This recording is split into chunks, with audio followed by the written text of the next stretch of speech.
They say that the people who are mostly taken by the spirit of lust, in like a very demonic sense, in a very like agent handler sense, they say that they are have the most capacity for love. And I find this to be true, like time and time again, throughout my experience and just like ordinary, seemingly supernatural relationships. It's like the capacity for love was overridden by some kind of demonic imposition of lust. So it's evident to me that it's probably true that those who have this greatest imposition of lust, these men, I should say men, because women are just space trash in this regard. Mermaids and sea nymphs, they got their agent handlers, it's nonsense. The men who are taken by the spirit of lust, if they are just not like going into like a fire, it seems like they do have the greatest imposition over them for lust. Like the greatest problem is lust. So this big Lilith demon, who is the adversary to Eve, now the fallen angels have this like convoluted DNA because they have bred with the daughters of man. Now this female wants all of this power over the men, so it's like in coming in the spirit of lust. But there's like a dual nature to men. Women don't have it. Women don't have a dual nature. You could never manipulate me with sex. It's just disgusting to me. And we don't judge the men, but it's like these men have this like dual nature where they are taken by the spirit of lust. Now, why is it so bad for them when the blessing on the other side is love? They have the greatest capacity for love. So why do all these Lilith demons target and drone these men when their greatest capacity is for love? They're breaking a multi-generational curse of inverted relationships in love and lust. Why is it happening to them? Because the biggest blessing on the other side in God's will is for them to actually have the capacity for love. And it's evident to me and it's obvious to me that this is what's happening. The whore riding the back of the beast. That's in Revelation. It's the whore riding the back of the beast. And she thinks and she says, I will always be up on my throne. No one will ever come against me. I will always just like reign superior. This is the biggest delusional nonsense. And then the men are caught in the crossfires.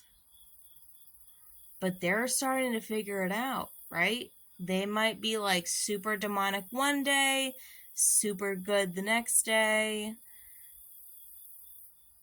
They're figuring it out. And it's not sustainable. What they're figuring out is that the whore of Babylon, the Lilith demon, is not sustainable. This is not a sustainable person. This is not like, and they're losing their minds. They're sort of like going crazy because they're losing control over the will of God for the men who have been living in this imposition for so long, and they're breaking free of it.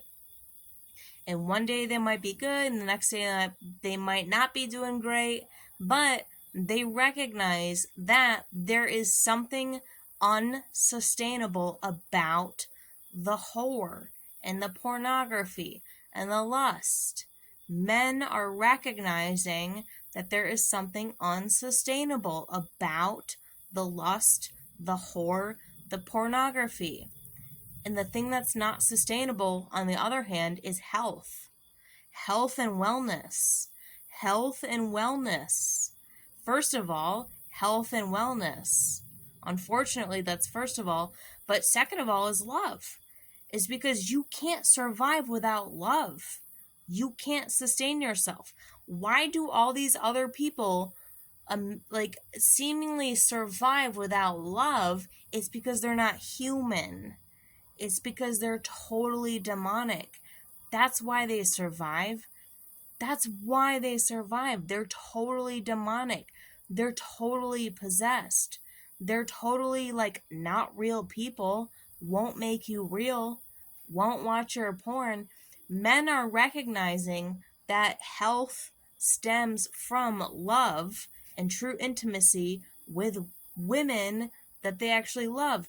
In this world with the money, they're like, oh, but you need the whore to get money. That's nonsense. And they know it. And also, at the same time, they have so much money. These men have accumulated so much money that they're like, I mean, if I just throw this whore off my back, then I have enough money to sustain myself for however long it takes, because they've accumulated wealth within this paradigm to the point where if they just threw this whore off their back, forget you. Forget the lust. Forget the pornography. If they just threw her off, it's like, well, I have enough to sustain myself for however long it takes. And on the subsequent end, it's like the women they love, we have plenty of money also. You know, they say like money is the root of all evil. Yes, it is. At the same time, God has poured out his blessings. And like money is abundant to all of us. Money is abundant to all of us. There's so much money in God's will that nobody needs to even pay attention. No one needs to remember. No one needs to care. It's an old story. It's a tired story. Like, it doesn't matter. Like, get the frick out of here. Like, it doesn't matter. Like, no one cares. Like, we're fine. We're gonna be fine. Get out of here. Or don't, but it doesn't matter. But like, God's gonna take care of these lustful mermaid nymph demons. Lilith, whore of Babylon, goes to her destruction. You're done. No one cares. No one cares. This is why no one cares about you, because no one ever cared about you. They don't have true relationships. They don't have true intimacy. They don't give a fuck, dude. They don't care about you. No one ever cared about anybody in that vicinity. No one ever cared about them in that vicinity. No one cares. You're all just like space trash going into your receptacle. No one cares. And we don't sell out to your bullshit. This is why the best people ever don't sell out to their bullshit. You know, these people offered me like millions of dollars just to like sign a fucking contract. Netflix, $1 million grants. And they're like, why won't you do this? And I'm like, because I don't F with you. I don't mess with you. You're not my people. I don't care. I don't care about any of this stuff. And I have become fruitful with honest money. I don't get dirty money. I don't get dirty money. I got honest money. And honest money is sustainable. Honest money is sustainable. Dirty money, not sustainable. Dirty money is not sustainable. Sorry about ya. It's not. Sorry about ya. Dirty money is not sustainable.